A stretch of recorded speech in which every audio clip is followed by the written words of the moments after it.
There's a cold truth most people never want to face. The world doesn't care about your dreams, your kindness, or even your intelligence. What it does care about, what it bows to, is money. Money is the armor, the weapon, and the key. Without it, you are exposed. With it, you hold power. And if you don't believe this, watch how fast people forget the poor, but worship the rich. Most people are taught to think about money in small, safe ways.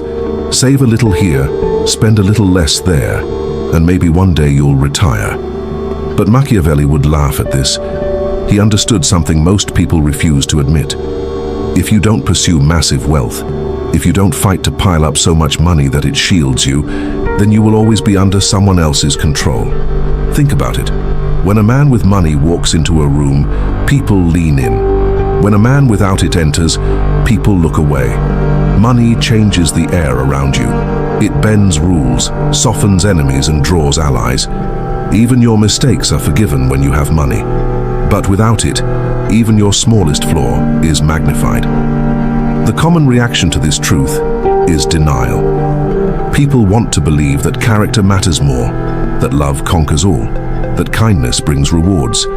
And while those things may matter in small personal circles, in the game of life, it's money that decides who eats and who starves. That's why most people who ignore this truth end up trapped, working endless hours, begging for chances, living in quiet frustration. The principle is simple. Money is power in its purest form. It buys time, it buys freedom, it buys safety. Without it, you are chained to the will of others. With it, you can shape the world around you. Machiavelli knew that rulers who lacked wealth were always at the mercy of those who had it. Today, nothing has changed. You may not sit on a throne, but you are in a battlefield where the currency is not swords but dollars. Psychologically, money also rewires perception. When people know you have it, they treat you differently, not because of who you are, but because of what they think you can do for them. Respect, admiration, even attraction, all of it amplifies when you are wealthy. The cruel part is that most people will never admit this. They'll say, "I don't care about money." But watch how they chase the rich, follow their lifestyles, and envy their lives. And what happens when you don't play this game? You become invisible. The world passes you by. Opportunities shrink. You are treated as background, not as the main player. When you ask for something, it feels like begging. When you try to push back, no one listens. Without money, your voice is soft. With money, even your silence is loud. This is the consequence of ignoring Machiavelli's wisdom. Poverty, or even just enough money, makes you powerless. You may think you're safe with a job, a little house, or a small bank account, but one bad month, one sudden bill, one crisis can crush you. That's why Machiavelli would say you must acquire so much money at all costs. Not a little, not enough to get by, but enough to build walls around yourself that no one can climb. So what's the alternative? It's to shift your thinking from survival to dominance. Stop asking, how do I make ends meet? And start asking, how do I build wealth that commands respect? Most people crawl through life, afraid to take risks, afraid to demand more, afraid to offend anyone. But those who rise, the ones who acquire wealth, play a different game. They understand that money must be chased, stacked, and guarded with relentless focus. This doesn't mean greed for greed's sake. It means power. Because with enough money, you choose when to work, who to work with, where to live, and how to live. You buy back your life from the grip of society. And those who fail to see this will spend their days selling their time cheap, always answering to someone else's call.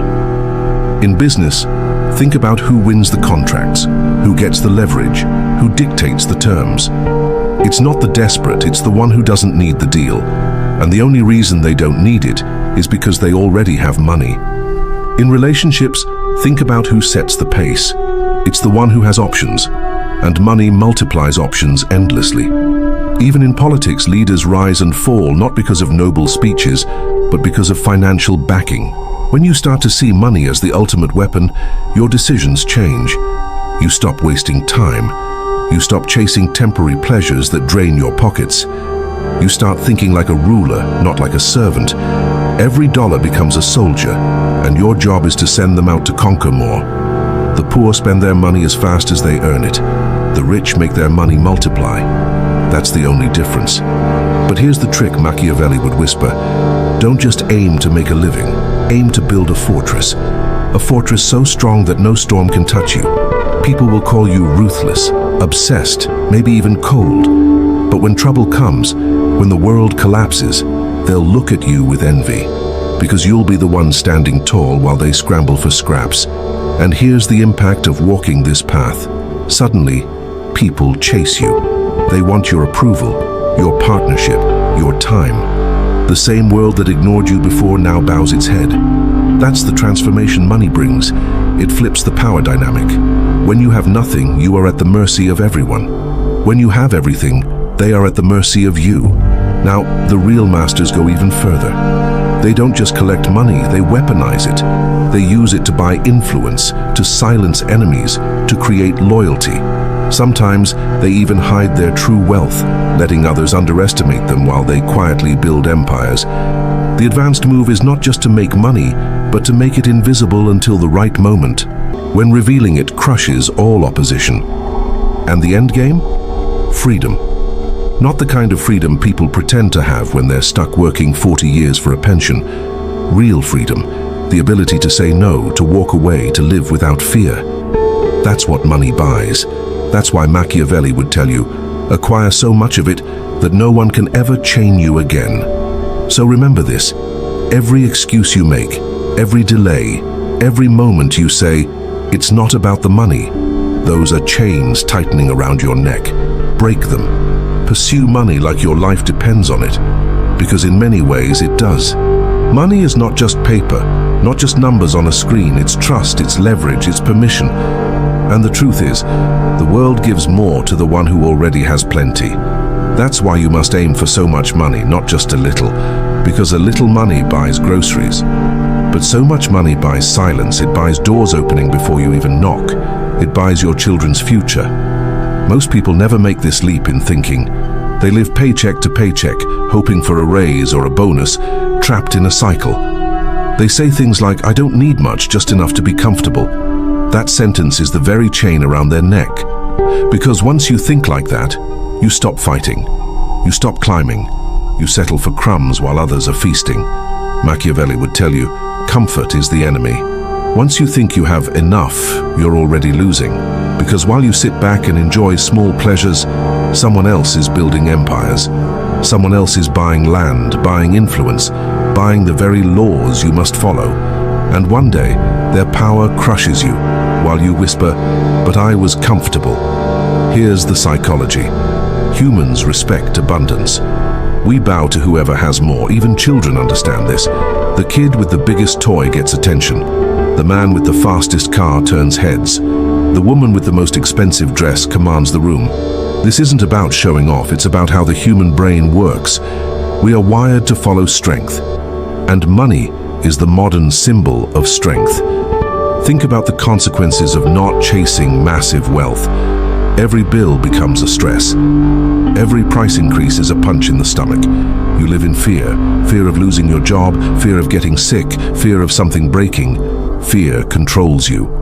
But money kills fear. With enough of it, the things that terrify most people are nothing but small annoyances to you. A broken car? Replace it. A medical bill? Paid. A lost job? Who cares? You don't need it. That's why the alternative is clear. Chase so much money that problems feel like dust. Because when problems shrink, your mind opens. You think bigger. You dream bolder. You stop living in defense and start living on offense. Now, how do you actually do this? Let's look at tactics. The poor think about income. The rich think about assets. Income is the money you trade your time for. Assets are the money that keeps working even when you sleep. That's the first shift. You can't just earn, you must build. For example, imagine two men. One works 12 hours a day, proud of his grind. He earns just enough, maybe a little extra. But his body breaks, his time disappears, and if he stops working, everything stops. The second man spends his time building systems, businesses, investments, skills that scale. At first, he looks lazy compared to the grinder, but 5 years later, he's free. His money works harder than he ever could. That's the Machiavellian approach.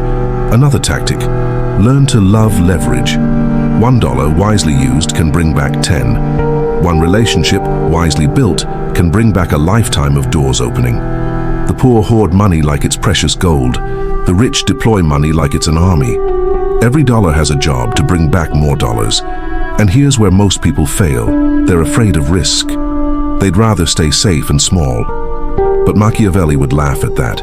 He'd say, safety is an illusion. You think you're safe because you play small, you're not. You're one layoff away from collapse, one illness away from ruin. Playing small is the biggest risk of all. So the advanced move is this: don't just chase money, chase control of money. Learn how it flows, who controls it, and how you can put yourself in that position. The banker doesn't work harder than you. The landlord doesn't sweat more than you. But they control money flows, so money never stops flowing to them. And watch the impact of this mindset shift. Suddenly, when you sit at a table, you're not desperate for a deal. You are the deal. People adjust their tone, their offers, their respect, because they know you don't need them. And nothing is more powerful than not needing anyone. At this point, you may feel resistance. You may think, but isn't chasing money at all costs greedy? Isn't it selfish? That's the lie society tells you to keep you weak. Notice who says it. Usually those who want you poor, obedient, and quiet. They tell you money is evil, so you stop chasing it, while they quietly collect it themselves. The truth is, money reveals character. If you're generous, money makes you more generous. If you're cruel, money makes you more cruel. Money is not evil, it's a magnifier. Machiavelli would remind you, power always has enemies, and money is no different. If you dare to climb, some will hate you. But their hate doesn't matter when you're untouchable. Their opinions don't pay your bills. Their gossip doesn't feed your family. And here's the bitter reality. If you stay poor to please them, they still won't respect you. So why play their game? Now imagine the freedom you gain once you've acquired massive wealth. You wake up and decide how to spend your day. You choose who to work with. You choose where to live, what to eat, what to drive. You don't beg for vacation days, you take them. You don't panic about bills, you ignore them. That's not luxury. That's survival on your own terms. The poor often dream about vacations, fancy things, and showing off. But that's not the real prize. The real prize is freedom, the ability to say no without fear, the ability to walk away without regret. That's why you must chase money at all costs. Not for shiny toys, but for unshakable freedom. And when you reach this point, something shifts. People begin to orbit around you. They want your time, your opinion, your approval, not because you begged for it, but because your wealth made you magnetic. That's the cruel irony. When you needed help, no one was there. When you didn't need it, everyone appears. This is the Machiavellian truth of money. The world doesn't reward the needy, it rewards the already powerful. That's why you can't settle for scraps. You must acquire so much money that you move from needing to commanding. That shift changes everything. But let's go deeper. Let's talk about how to weaponize money, not just collect it. Because wealth sitting idle is wasted power. Money is more than comfort, more than security. When used with precision, it becomes a weapon sharper than any sword. A weapon you can use to silence enemies, buy allies, and bend the world toward your will. This is where most people stop. They think money is just for survival. But the Machiavellian mind sees money as a tool to shape destiny. Think about it. Why do kings build treasuries? Why do nations guard their gold reserves? Because money doesn't just feed people, it controls them. When you hold the purse strings, you hold the strings of power itself. Machiavelli would whisper, don't just earn money, use it to control the game. So how do you weaponize wealth? First, influence. Money buys attention. With enough of it, your words carry weight before you even speak. You can fund projects, sponsor ideas, back candidates, or buy platforms. Suddenly, your opinion isn't just another voice, it's amplified by the resources behind it. In every age, from ancient courts to modern boardrooms, money has turned whispers into commands. Second, loyalty. People are loyal to those who feed them, not those who inspire them. A hungry man listens to a full man only if that full man shares his bread. With wealth, you can secure loyalty that speeches alone could never win. Pay people well. reward them when others don't, and their devotion becomes unshakable.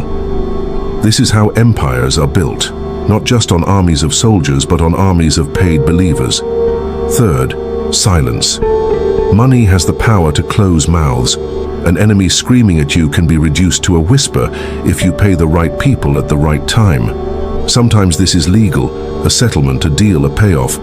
And here's the advanced move. Sometimes the most powerful thing is not showing how much money you have. Hidden wealth is a secret weapon. When others underestimate you, thinking you're weaker than you are, you can strike at the perfect moment. It's like playing chess with pieces your opponent can't see. That surprise when you reveal your strength crushes their spirit completely. Let's ground this in real life. Imagine two businessmen negotiating. One flashes his wealth, boasting, showing off. The other sits quietly, modestly dressed, almost invisible. The loud one thinks he has the upper hand. But when the deal begins, the quiet man casually drops a fact. He owns half the city's real estate. Suddenly the room shifts. The loud man loses his confidence. That's the power of hidden wealth. Or consider history. Families like the Medicis didn't rule by sword alone. They ruled with money. They financed kings, popes, and wars. They understood sometimes it shadowed a bribe, a favor, a quiet envelope. Morality aside, Machiavelli would say this: gold often achieves what swords cannot. Now think about the psychology. When people know you have wealth, they adjust themselves around you. They hesitate to insult you because they know you can retaliate. They hesitate to cross you because they know you have resources.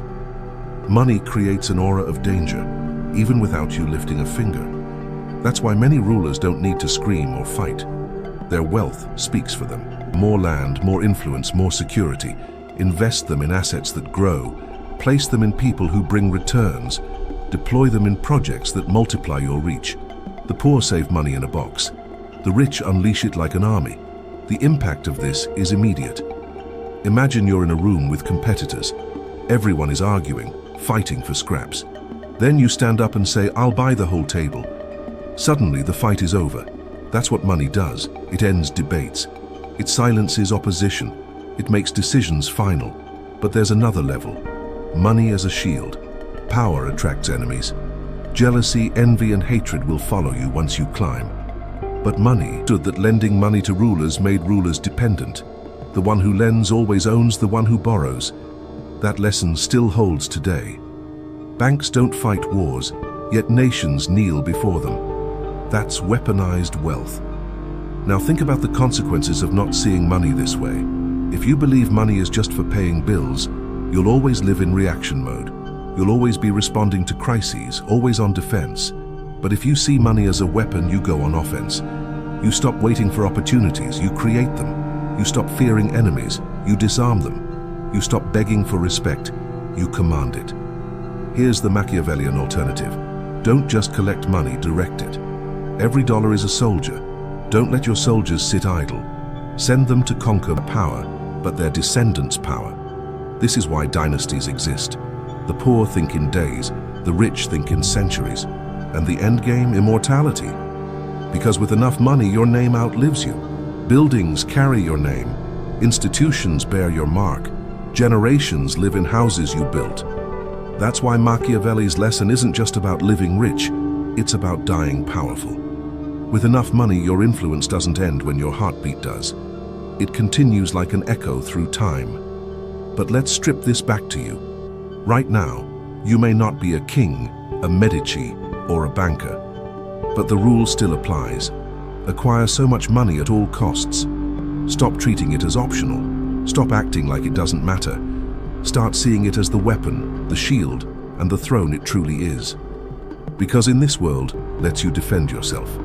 Lawyers, security, influence, allies, all of them can be bought. Without money, enemies crush you easily. With it, every attack bounces off your walls. That's why Machiavelli would insist, build wealth not just to attack, but to protect. And let's not forget attraction. People chase money because they chase security. The wealthy appear like safe harbors in storms. That's why partners, friends, and followers gather around those with wealth. Not because they love them deeply, but because they trust the shield of abundance. It's cruel but true. Money makes you magnetic. The advanced tactics of masters go even further. They use money to shape the future. They don't just think about today's problems, they invest to control tomorrow. Land, technology, education, networks, all these become tools to ensure not only then about money. Those words are chains, because notice who says them the loudest. The ones without money.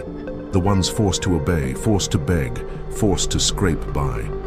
The rich don't say money doesn't matter. They know it matters more than anything else in the game of power. Look at how society itself bends to money. Laws are written, bent, and ignored for the wealthy. Justice moves slower or faster, depending on the size of your wallet. Opportunities appear magically for those who can pay. Even the definition of what's right often follows what's profitable.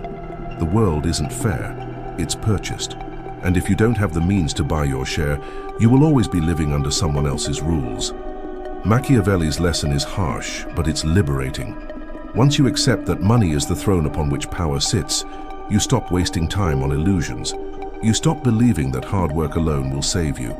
You stop thinking that being good, kind, or talented. No one remembers the poor man who tried. They remember the rich man who conquered. And if you want to be remembered, respected, and untouchable, you must arm yourself the same way, with wealth beyond need, beyond comfort, beyond reach. You must understand this. Money is not optional. It's not a side quest. It's the main battlefield of life. Every day someone is fighting for more of it, and if you don't fight harder, they will own you. This isn't about greed, it's about survival. And if you want to rise, if you want freedom, respect, and lasting power, you must treat money like air. Without enough, you suffocate. Most people live blind to this truth. They comfort themselves with little phrases like, money can't buy happiness, or life isn't as breathing. Because the world is already moving. Fortunes are being made while you hesitate. Empires are being built while you wonder if it's worth it. Power is shifting while you're distracted. Every moment you wait, someone else takes the wealth you could have had. And remember, money is a tool, not a treasure. Don't worship it. Use it. Use it to buy freedom. Use it to defend your family. Use it to create opportunities. Use it to silence enemies. Use it to build a name that outlives you. Because when you die, money itself won't follow you. But what you built with it, what you carved into history with it, will. The consequence of ignoring this lesson is slavery. Slavery to jobs you hate. Slavery to people who control your paycheck. Slavery to circumstances that crush you. You may call it playing it safe, but in reality, it is enough. Those things may matter, but without money, they are whispers in a storm. With money, they become shouts that echo. So what's the call to action? Simple. Stop chasing survival. Start building empires. Look at your time as your greatest resource and stop selling it cheap. Every hour you trade for pennies is an hour stolen from your future. Start building systems that multiply. Start investing in skills that scale. Start surrounding yourself with people who think bigger, who push you to expand, not shrink. You must adopt the mindset of inevitability. I will acquire so much money at all costs. Not maybe, not someday, not if it's convenient. You must burn that goal into your mind until it becomes as natural. Your children look at you not with fear of the future, but with confidence. Because you built the walls, you built the fortress, you gave them a kingdom to stand on. That image, that life is not reserved for the chosen few. It's reserved for the relentless few, the ones who decide, like Machiavelli would, that money must be acquired at all costs. Not through luck, not through waiting, but through discipline, strategy, and an unbreakable will. So let this be burned into your mind. Money is not about greed, it's about power. Power to say no, power to protect, power to live freely. And without it, you are at the mercy of those who have it. Don't let that be your story. Don't be the one who looks back at life and realizes you played small, that you settled, that you surrendered. Be the one who conquered. Be the one who built. Be the one who was untouchable because you armed yourself with wealth so great no one could cage you. Because in the end, respect isn't given, freedom isn't isn't handed out. Power isn't granted. They are bought. Bought with the only currency this world truly respects. Money. Acquire it, guard it, multiply it at all costs. Surrender. And no one remembers the surrendered. They remember the conquerors. The alternative is hard, yes. It demands sacrifice. It demands saying no to comfort now so you can build power later. It demands courage to risk, to fail, to rise again. But the reward is everything. Because once you reach that fortress of wealth, life bends differently. You speak and people listen. You walk and people move aside. You decide and the world adjusts. That is not fantasy. That is the real effect of wealth. Now picture this clearly. You wake up in a house you own outright. No debt, no fear. Your accounts overflow. Your investments feed you while you sleep. When someone calls, you decide whether to answer. When someone offers you a deal, you decide the terms.